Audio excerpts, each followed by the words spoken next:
Nous avons commencé le chapitre 3 par les valeurs booléennes et les opérateurs logiques. Ensuite, nous avons vu les opérateurs de comparaison, puis la structure conditionnelle if. Nous avons également vu les book for et les book while. Pour clôturer ce chapitre, nous allons réviser tout ce que nous avons vu par des exercices d'application. Donc, je vous conseille de réaliser ces exercices d'abord par vous-même et ensuite revenir regarder la correction. C'est parti. Première question, on demande quel est le résultat de ce code. For i in A, B, C, if i, d'accord, différent de A, and i différent de C, print i. Je vais juste copier ça. Je vais coller ici, d'accord? Donc, je mets ça comme ça pour bien faire les indentations, d'accord? Alors, réfléchissons. On dit pour tout i élément de ça. Donc, ceci, on va le voir dans le chapitre 4, ça s'appelle une liste, d'accord? Donc, j'ai une liste d'éléments A, B, C, d'accord? Qui sont des caractères, des objets de type str. Donc, i peut prendre la valeur A, i peut prendre la valeur B et i peut prendre la valeur C. On dit, si i est différent de A et si i est différent de C, print i. Alors, quand on va faire le print i là, qu'est-ce qu'on aura selon vous? Donc, il faut que cette condition-là soit vraie. D'accord? Qu'est-ce qu'on aura? On exécute. Attention, and if il y a une petite erreur, oui, il ne connaît pas ce thème-là, c'est normal. Donc, vous voyez, il faut faire très attention lorsque vous copiez, collez des choses. Donc, ici, c'est bien les guillemets simples. Donc, c'est bel et bien B. Donc, parce que dans tout ça, entre ces trois-là, c'est B qui est différent de A et de C. D'accord? Donc, il affiche B. Deuxième exercice, on me demande d'écrire un code pour obtenir 10, 8, 6, 4, 2, 0. Regardez, on va à chaque fois on fait moins 2 si vous avez remarqué. 10, on a fait moins 2 pour obtenir 8, moins 2 pour obtenir 6, moins 2 pour obtenir 4, moins 2 pour obtenir 2 et moins 2 pour obtenir 0. D'accord? Donc, ça nous donne une idée sur le pas d'incrémentation qui est moins 2 dans ce cas. D'accord? On peut l'écrire avec un for i in range. On parle de quoi? On parle de 10. D'accord? Et on va s'arrêter à quoi? À moins 2. D'accord? Et le pas d'incrémentation aussi, c'est moins 2. 2 points, print, i. Et vous allez voir. Donc, il va faire 10. Il va pas prendre le moins 2. Il va s'arrêter à 0. D'accord? Il va pas prendre le moins 2. Il va s'arrêter à 0 parce que il considère pas la borne supérieure. Et à chaque fois, il fait moins 2. Donc, j'exécute. Donc, regardez, ça fait 10, 8, 6, 4, 2, 0. Très bien. Troisième exercice, on dit quel est le résultat de ces codes. Réfléchissez bien avant d'exécuter. Ici, c'est des boucles while. Donc, c'est pour ça on dit toujours avant d'exécuter une boucle, un code contenant un while, il faut bien réfléchir. Si vous ne réfléchissez pas bien, vous allez saturer la mémoire de votre ordinateur. Donc, ici, je le mets là, d'accord? Parfois, il peut arriver, par exemple, pour ceux qui utilisent, par exemple, Google Colab, d'accord? Google Collaboratory. Donc, il peut arriver quand vous écrivez vos codes dans Colab et que vous les ramenez dans Jupyter Notebook, dans Anaconda, ça peut faire des trucs comme ça, d'accord? Ce n'est pas grave en soi, mais il vous suffit de juste ramener ça ici, de faire Enter et il vous fait l'indentation, l'espacement, voilà, selon Jupyter Notebook d'Anaconda, d'accord? Donc, ici, on dit i égale à 1 et on dit tant que i supérieur à 0, affichez i. D'accord?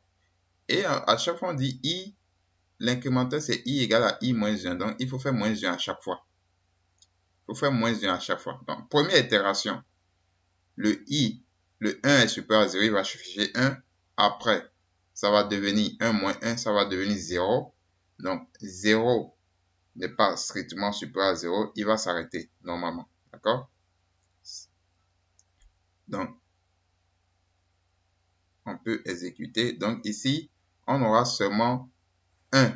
D'accord? On aura seulement 1. Vous voyez? Voilà, on a seulement 1. Code 2. I est égal à 2.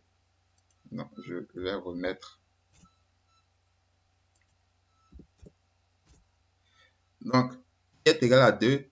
While I supérieur à 0, print I. D'accord? I égale à I moins 1. Donc, première itération, 2 supérieur à 0, il affiche 2. Après, le I devient 2 moins 1, ça fait 1. 1 supérieur à 0, il affiche ça. Après, ça devient 1 moins 1, 0. 0 n'est pas strictement supérieur à 0, donc il s'arrête. D'accord? Donc ici, on aura comme réponse 2 et 1. Très bien. Le code 3. I est égal à 1, il dit, donc je refais la même chose. D'accord? Vous voyez que les couleurs changent lorsque l'espacement est bien fait. Donc, while I supérieur égal à 0, print I. D'accord? Ici, 1. Donc, il dit I égale à I moins 1 à chaque fois. Première itération, le I est égal à 1 parce que le I est initialisé à 1. Donc, 1 supérieur égal à 0, ça marche. Il va afficher 1. Après, ça devient 1 moins 1, ça fait 0. 0 supérieur égal à 0, ça marche. Il va afficher 0. Après, ça va devenir 0, moins 1, ça va devenir moins 1. Moins 1 n'est pas supérieur ou égal à 0. Donc, il va s'arrêter. Donc, ici, j'aurai 1 et 0. Donc, super. Le code 4 maintenant. I égale à 1. Il me dit, while I supérieur à 0, print I. D'accord? I, à chaque fois, fait I plus 1. Donc, première itération, le I est égal à 1. 1 est supérieur à 0, ça va s'afficher. Après, le I sera 1 plus 1, 2. 2 supérieur à 0, ça va aussi s'afficher. Après, le I va devenir 2 plus 1, 3. 3 supérieur à 0, ça va encore afficher 3. Après, le I va devenir 3 plus 1, 4. 4 supérieur à 0, ça va afficher 4. Ça va devenir 4 plus 1, 5. 5 toujours supérieur à 0. Donc, vous voyez ici, la condition sera toujours vraie. La condition sera toujours vraie. Donc, le code va toujours s'exécuter. Donc, attention, nous, on ne va pas exécuter ce code-là. D'accord? On ne va pas exécuter ce code-là parce que si on l'exécute, on aura des boucles indéfinies. Donc, ça va toujours continuer jusqu'à saturer la mémoire de notre ordinateur. Donc, ça, c'est non, on n'exécute pas. D'accord? Donc, vous n'exécutez pas. Vous pouvez le mettre en commentaire comme ça. Donc, pour mettre en commentaire un bloc de code, d'accord, vous mettez 3 guillemets, soit des guillemets simples, donc, ou des guillemets doubles. On en met 3 et ça va. Attention, comme ceci. Donc, voilà. Là, même si j'exécute, ça va pas s'exécuter. Ça va seulement me réécrire le code que j'ai écrit. D'accord? Donc, on ne veut pas exécuter ce code parce que ça va exécuter indéfiniment. Quatrième exercice, écrire un code qui détermine si un nombre est pair ou impair. Donc, on veut un code qui détermine si un nombre est pair ou impair. Alors, comment on va écrire ce code-là? Donc, on dit par exemple, if, on va demander par exemple à l'utilisateur de rentrer un nombre, d'accord? Donc, print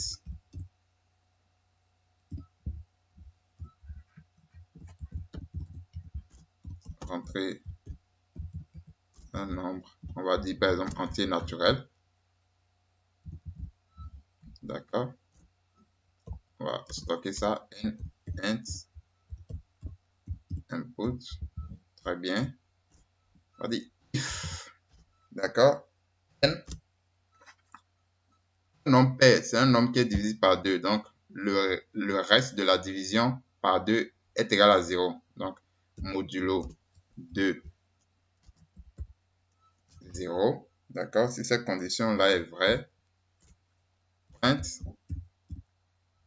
n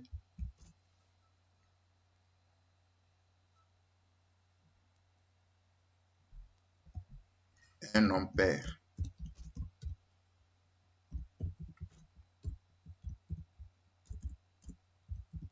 D'accord?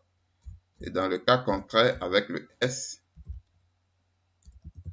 si ça ne respecte pas la condition, print n, donc je peux juste copier là, un nombre impair. D'accord? J'exécute, je rentre 4 par exemple.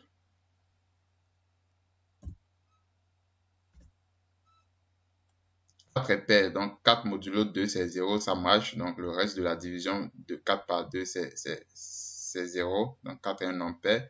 Je réexécute pour voir toujours si mon code, je mets 11, je valide. 11 est un nombre impair. Donc voici un petit programme, d'accord, qui demande à l'utilisateur de rentrer un nombre entier naturel et il lui dit si le nombre est pair ou impair. Dernier exercice, exercice 5.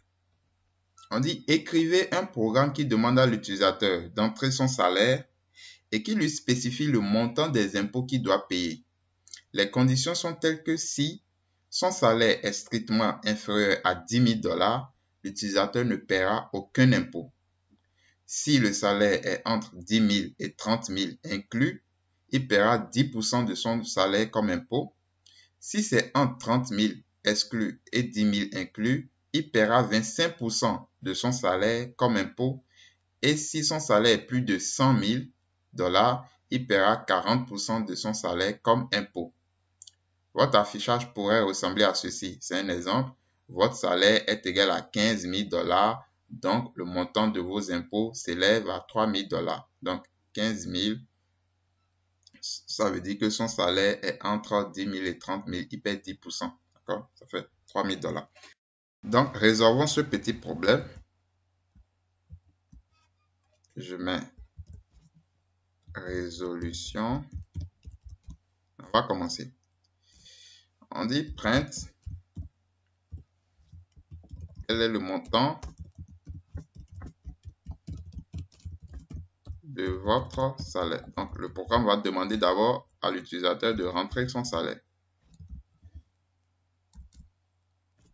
Et ça sera stocké, par exemple, dans une variable S. D'accord? Pour dire salaire. Donc, on dit S égale. Sachant que le salaire, son salaire peut être un nombre décimal. Donc, il y a des. Donc, on va plutôt mettre un float, input. Très bien, comme ceci. Après le montant de votre salaire. On va commencer par mettre les conditions. On nous dit, première condition, si son salaire est strictement inférieur à 10 000 $, il ne paiera aucun impôt. Donc, if S inférieur à 10 000, d'accord,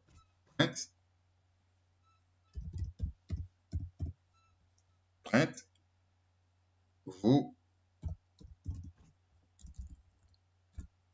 print, vous n'avez aucun impôt à payer. D'accord? Vous n'avez aucun impôt à payer si son salaire est inférieur à 10 000. D'accord? On continue.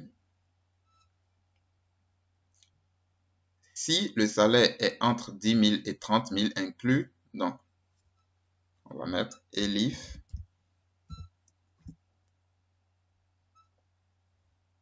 Je vais mettre cette condition-là en parenthèse. Donc, dans l'intervalle 10 000 à 30 000 inclus. Donc, ça veut dire que son salaire est soit supérieur ou égal à 10 000. D'accord? And S inférieur ou égal à.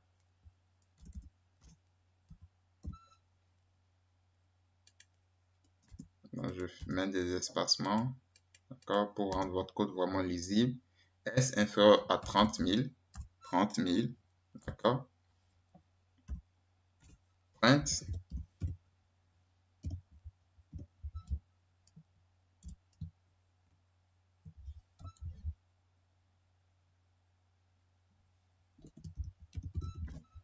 votre salaire.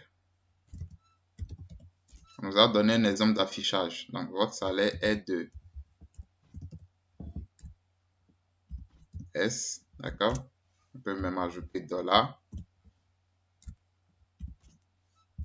d'accord? Donc, votre impôt, on va dire tout simplement que votre impôt s'élève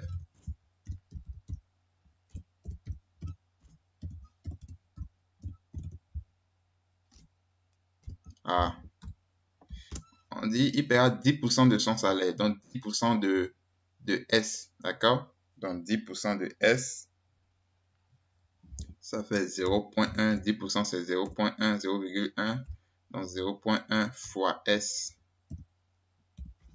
$. D'accord? Donc, votre salaire est de, donc le programme lui dit d'abord son salaire est de combien, ce qu'il a rentré, $, d'accord? Donc, votre impôt est de, bien est, voilà, 0,1 fois S, $. Très bien. On continue. Ici, si son salaire est en 30 000 exclus, d'accord, et 100 000 inclus, c'est pareil que ceci, donc je vais juste copier. 30 000 inclus, donc supérieur ou égal à 30 000. Attention, 30 000 exclus plutôt, parce que ici on a déjà et le 30 000 qui est inclus. Donc strictement supérieur à 30 000 et 100 000, donc inclus 100 000, d'accord? Donc 100 000 ici. Donc si son salaire est strictement supérieur à 30 000 et strictement inférieur à 100 000, donc il doit payer 25% de son salaire comme impôt. Votre salaire de tant $, donc votre impôt s'élève à 0,25 de votre salaire, d'accord? Ici, c'est plus de 100 000, il paiera 40% de son salaire. Et il n'y a plus de condition, d'accord? Je peux mettre un ELIF encore, mais puisqu'il n'y a plus de condition, je mets tout simplement un S comme ça, et je mets print, pardon, print, je copie ça. Bon, attention, je vais plutôt tout copier. D'accord? Votre salaire est de temps, d'accord? Donc, votre impôt s'élève à 40% maintenant de votre salaire. Ici, je pouvais mettre un ELIF, d'accord, pour faire une condition comme les deux ELIF précédents. Mais vu qu'il n'y a plus de condition de salaire, donc on a dit si c'est plus de 100 000 et voilà, tous les salaires qui seront supérieurs à 100 000 vont payer 40% comme impôt, d'accord? Donc, votre salaire de temps, donc votre impôt est 0.4. Exécutons. On va rentrer le salaire. On va mettre par exemple 25 000 $. Le salaire 25 000 $. Votre salaire de 25 000 $, donc votre impôt est 2500 $. Donc ici, son salaire est dans quel intervalle? C'est dans cet intervalle-là. Donc il paye 10%. Ça marche. 10% de 25 000, ça fait 2500. Donc jusque-là, ça marche. D'accord? Je réexécute à nouveau. Je mets par exemple, je mets 100 000. 100 000, je valide. D'accord? Votre salaire de 100 000 $, donc votre impôt est 25 000 $. Son salaire se retrouve dans le S là. D'accord? Son salaire est supérieur à 100, supérieur ou égal à 100 000.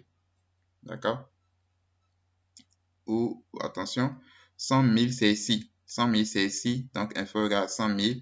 Donc, il va payer 0,25 et 25% de son salaire. Donc, 25% de 100 000, ça fait 25 000 $. D'accord? Donc, 100 000 divisé par 4, quoi. 25 000 $. Donc, si j'exécute à nouveau, d'accord, et que je mets que son salaire est 200 000, là, il se retrouve avec 200 000 $, son salaire est supérieur à 100 000, donc il va payer 40%. D'accord? On va voir 40% de 200 000. Attention, qu'est-ce que j'ai fait? Tac, tac, tac. Pourquoi il ne me donne pas la même pour